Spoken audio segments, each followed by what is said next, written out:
আমরা চাই বাংলাদেশ একটা দুর্নীতিমুক্ত মানবিক একটা সমাজ হোক, যেখানে কোনো বৈষম্য থাকবে না।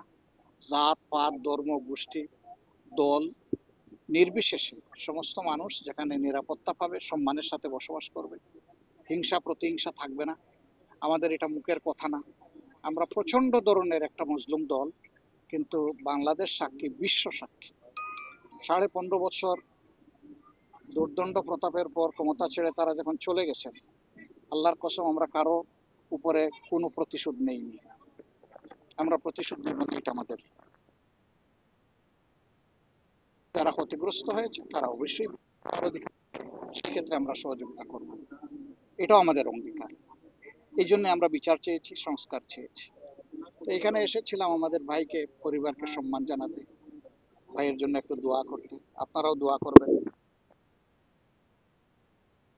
না, আপামর জনগণকে আমাদের, কারণ জনগণের জন্যই আমাদের কর্মসূচি। আমি বলতে গিয়ে বলতে পারি নাই, সেদিন দাঁড়িয়ে এটাই বলতে চেয়েছিলাম যে আমি জামাতে ইসলামের আমির হিসাবে দাঁড়াইনি, আমি দাঁড়িয়েছি মজলুম মানুষের পক্ষে। মজলুমের মধ্যে গরিবও আছে, সবাই বিভিন্ন ক্ষেত্রে মানুষ মজলুম।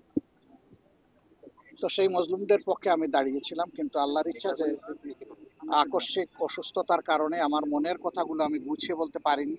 আল্লাহ তৌফিক দিলে আগামীতে আপনাদের মাধ্যমে, মিডিয়ার মাধ্যমে আমরা দেশবাসীকে জানাবো, এবং একই সাথে মুক্তির এই লড়াইয়ে ভাই আপনাদেরকে আমরা পাশে চাই, সাথে চাই। আল্লাহ আমাদের সবাইকে কবুল করুন দেশের মানুষের মুক্তির এই সংগ্রামের জন্য। আমাদের অন্য কোনো ধান্দা নাই ভাই, আমরা মানুষের মুক্তি চাই, একটাই আমাদের কথা। আসসালামু আলাইকুম।